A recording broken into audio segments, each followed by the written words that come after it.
Welcome to The Cellar.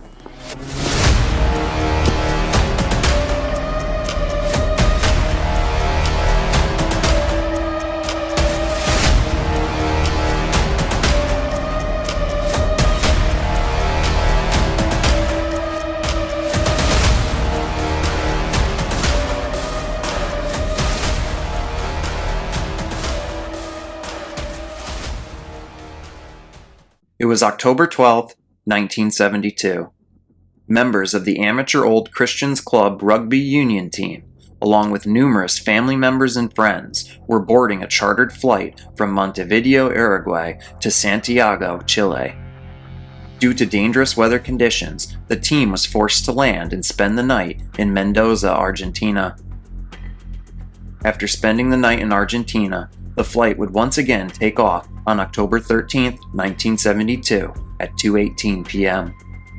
The weather conditions were still not ideal, as clouds obscured the mountains below, forcing the pilots to rely on flying under instrument meteorological conditions at an altitude of 5,500 meters or 18,000 feet. At 3:21 p.m., shortly after crossing Planchon Pass, the co-pilot of the plane notified air traffic controllers that he expected to reach Curacao a minute later. 3 minutes after this transmission, the co-pilot radioed in that they were overflying Curacao and thus turning due north. He requested permission from air traffic control to descend. The controller authorized the aircraft to descend to 3,500 meters or 11,500 feet. When the air traffic controller authorized the descent, they were completely unaware, due to a lack of radar coverage, that the airplane was actually still flying over the Andes Mountains. The aircraft would begin its descent. As it did, the players inside the plane would brace themselves as the plane began experiencing extreme turbulence. The players on board the plane tried laughing off the experience until they looked out the windows. As the plane descended, the cloud coverage would start to dissipate. With the clouds now dissipating, everyone on board the plane would realize how dangerously close they were to the mountains below. Within mere moments, the pilot's vision would become clearer, and they would view a black ridge rising dead ahead of them. The pilot would apply maximum power to the plane as he took the controls and attempted to ascend at an alarming rate. At around 3:34 p.m., the pilot was able to get the nose of the plane over the top of the 4,200 meter or 13,800 foot ridge. They were so close to the safety of higher altitude when the first collision would occur. The tail cone of the plane would clip the ridge, and the right wing of the plane would be sheared straight off. As the tail cone sheared off, it took with it the rear portion of the aircraft. As the passengers hung on for dear life, parts of the plane would start to disappear before their eyes. 2 rows of seats, the galley, the baggage hold, as well as the vertical and horizontal stabilizers. The plane now had a gaping hole in the rear as 3 passengers, the navigator, and the flight attendant were thrown from the aircraft. The plane would continue its momentum upward until a rock outcropping at 4,400 meters or 14,400 feet tore off the left wing of the plane. The plane's propeller sliced through the fuselage, and 2 more passengers were sent flying out of the gaping hole in the rear. The fuselage then crashed onto the snow and careened 725 meters or 2,379 feet down the steep slope of the glacier. What was left of the plane was moving at 350 kilometers an hour or 220 miles per hour. The plane then rammed into a snowbank and came to a sudden and abrupt stop. The seats immediately broke loose from the floor and were thrown against the forward bulkhead of the fuselage. The sudden impact crushed the cockpit and pinned both pilots up against their instrument panels. The experienced pilot, Cesar Ferradas, was dead on impact. The co-pilot, Lieutenant Colonel Dante Hector Laguera, was stuck in a crushed cockpit and gravely injured, while 33 passengers still clung to life, with many of those 33 suffering horrible injuries. This is the unbelievable story of Uruguayan Air Force Flight 571. Uruguayan Air Force Flight 571 was the chartered flight of a Fairchild FH-227D from Montevideo, Uruguay, to Santiago, Chile. The flight ultimately crashed in the Andes Mountains on October 13, 1972. The flight was carrying 45 passengers and crew. 19 members of the Old Christians Club rugby union team were on board, along with their families, supporters, and friends. The flight had 5 crew members on board in total. The flight was originally scheduled for October 12th, but due to a bad storm front over the Andes Mountains, the flight was forced to spend the night in Mendoza, Argentina, before finally taking off on October 13th. There was a direct route for the plane to take, but with the aircraft loaded to full capacity, this direct route would have required the pilots to fly with extreme caution as to avoid the mountains. Instead of taking this direct route, the flight was mapped out to take the 600-kilometer or 370-mile U-shaped route to Malargüe, which is south of Mendoza. This would take them along the A7 airway, then west along the G17 airway. The flight would cross the Planchon Pass and go on to the Curicó radio beacon located in Chile. From there, they would head north to descend and land in Santiago. The route was less direct, but considered a much safer way to navigate the treacherous mountain ranges. To give you all some backstory, the plane itself was nicknamed the Lead Sled by pilots because they considered it to be a very underpowered aircraft. From my research, a total of 78 FH-227 aircrafts were built, and 23 of the 78 were involved in a crash. The Andes flight disaster was the 10th FH-227 crash in 42 years. Everything that transpired was due to the less experienced co-pilot of the flight, who made a critical mistake when he radioed in that they had overflown Curicó and were turning due north. In actuality, and for unknown reasons, neither pilot saw the aircraft's VOR/DME navigation radio.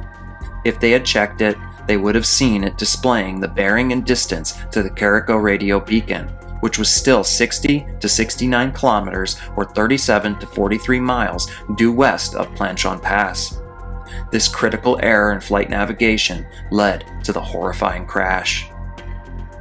3 passengers and 2 crew members in the rear section of the fuselage would have their lives taken when the tail cone was ripped away. A few seconds later, Daniel Shaw and Carlos Villeta fell out of the rear fuselage, killing Shaw immediately, while Villeta survived the fall but ended up falling into deep snow and ultimately succumbed to asphyxiation. When the fuselage finally slammed into the snowbank, the remaining seats ended up breaking loose from the floor. This compressed the passengers against the forward bulkheads. Team physician Dr. Francisco Nicola, his wife Esther Nicola, Eugenia Parado, and Fernando Vasquez had their lives extinguished instantly.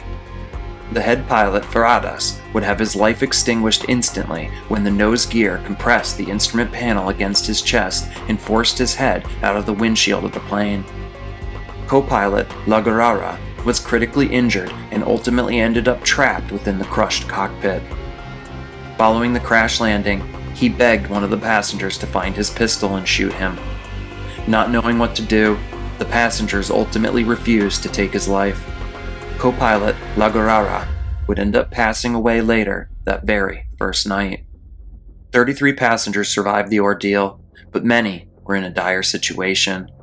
Those that suffered compound fractures would not survive in the end. Medical students Canessa and Gustavo Zerbino would work to tend to the wounded. Nando Parado had a skull fracture, and he remained unconscious for 3 days. 5 passengers and crew succumbed to the ordeal during the first night. This left 28 people alive. The remaining survivors would spend the next day doing all they could to turn the fuselage of the plane into a makeshift shelter, using luggage, seats, and snow to close off the open rear of the fuselage. Now, before I dive into the rest of this story, I want to make it very clear that I myself can only do this story so much justice. If you're interested in diving even deeper into the story, there's a great book titled Alive by author Piers-Paul Reed. His book really dives deep into this unbelievable story of survival. The survivors of the crash had an extremely hard time during the nights when temperatures plunged to -30 degrees Celsius or -22 degrees Fahrenheit. Many of those on board had never ever seen snow before the accident. Medical supplies, cold weather clothing, equipment, and food were all severely lacking. While they continued to fight for their lives, the Chilean Air Search and Rescue Service began their search for the plane based on its last reported position. The initial search could not locate the crash site, and thus officials began listening to the recordings of the radio transmissions the plane made during its final moments. They would conclude, based on what was transmitted over the radio, that the aircraft must have crashed in one of the most remote and inaccessible areas in the Andes Mountains. At the time all of this was happening, no one knew the errors that the co-pilot had made. Thus the survivors and the rescue effort had no idea that the flight had actually never reached Chile at all. The plane had actually gone down in Argentina. Without knowing where the plane actually went down, rescue efforts were hindered from the very beginning. Search and rescue would continue trying to locate the plane for 8 days. During those 8 days, the survivors would end up seeing a plane fly overhead on 3 different occasions. Survivors did everything they could to try and get their attention, even taking luggage and forming what they could into a cross. But it was extremely difficult for rescuers to spot the white fuselage against the sunlit, bright white snow. As the rescue efforts continued, the survivors would end up locating an AM transistor radio in the plane. The survivors managed to make a long antenna for the radio, and when they got it working, they listened intensely at what the news had to say on their rescue efforts. Ultimately, the news wasn't good, as rescue efforts had been called off after 8 days.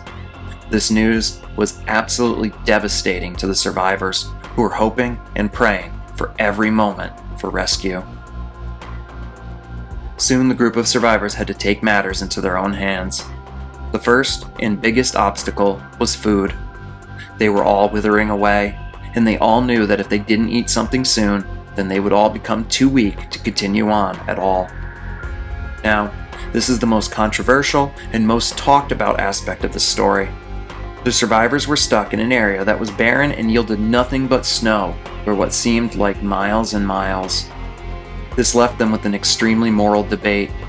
Do we starve to death, or do we use the bodies of our fallen friends and relatives for sustenance? After days of debate, and knowing rescue was no longer coming, many of the survivors began the unbelievably hard process of consuming those that had not survived. To make it more palatable, they would dry out the meat in the sun. Many found the act revolting and struggled to go through with it, but with no other apparent options, the process would become a little easier over time. Many stuck to only eating skin, muscle, and fat. But after a while, other parts of the body, like hearts, lungs, and even brains, were eaten.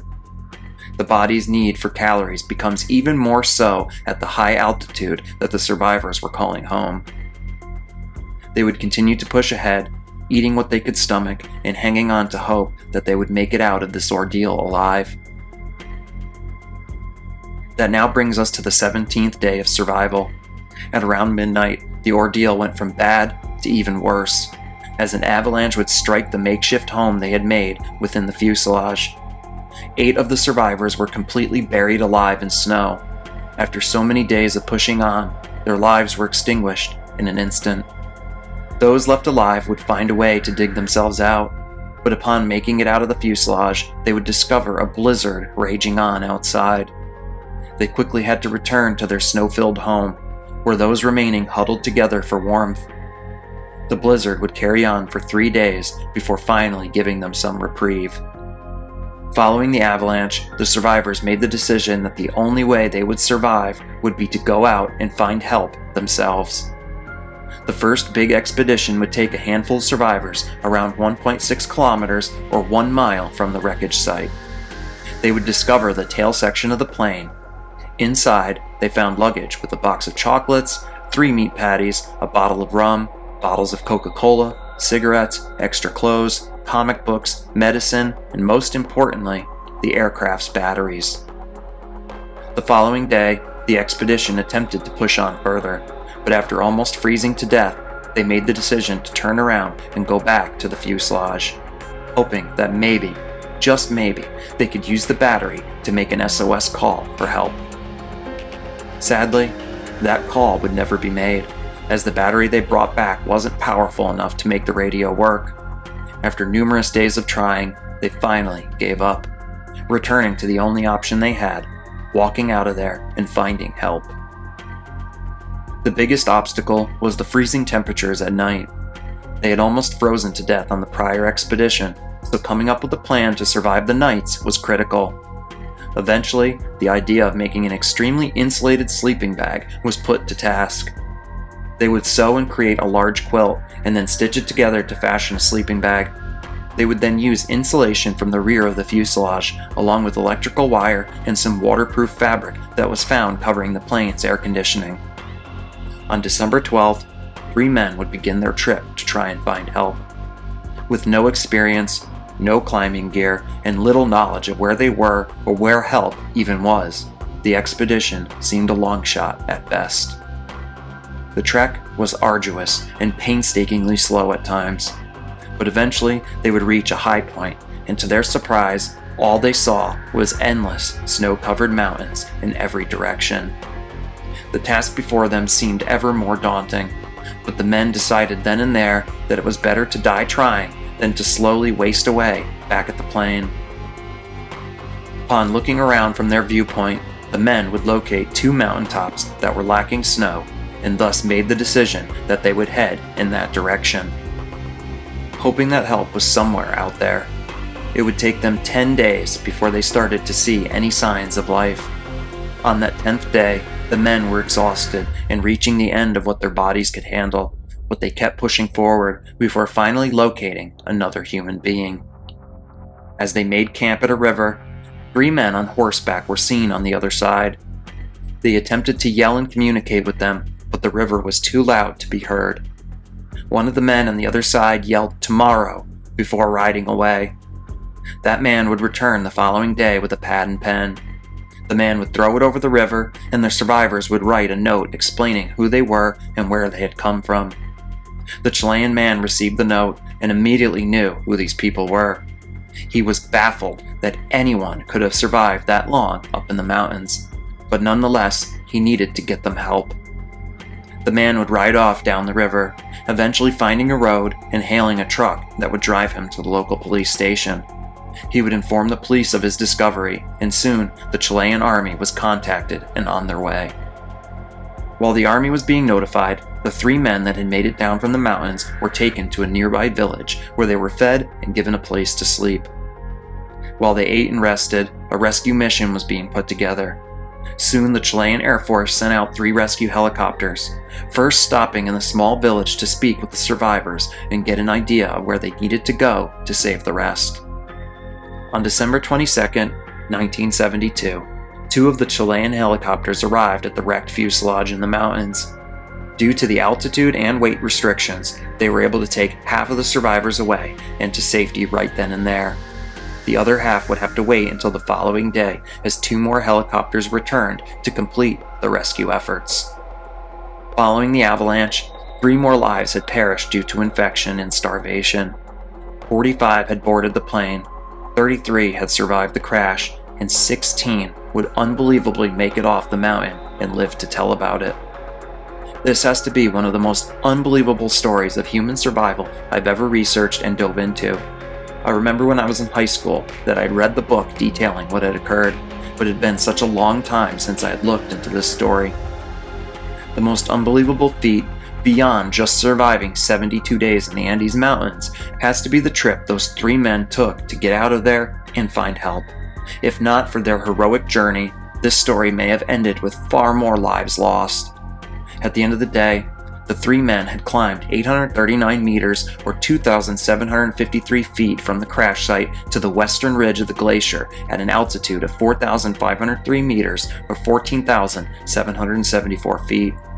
After managing to cross the ridge, they then descended 1,425 meters or 4,676 feet over 10 days and finally found help. They ended up traveling 53.9 kilometers or 33.5 miles total in the process. This story is a true testament to what humanity can overcome. No one that survived that crash should have survived, but somehow, some way, They continued to fight and ultimately made it back to safety. As I normally do at the end of my stories, I'd like to take a moment to honor those that lost their lives, as my deepest condolences go out to all of their family and friends. Thank you for tuning in to another episode. If you enjoy the content, please hit that like and subscribe button. It helps the channel continue to grow. Also, if you want to make sure you don't ever miss a new upload, you can turn on the bell notification after you subscribe. In the description box below, you'll find a link to my merch store and a link to the Cellar Dwellers membership tier for the channel. It's only $2.99 a month, and if you're interested, please take a moment to go check those things out. If you'd like to submit your own scary story or any kind of story recommendation, you can do so using the email linked in the description box below. As always, I do all the research, writing, recording, and editing for the channel myself, so anything that you do to support the channel is greatly appreciated.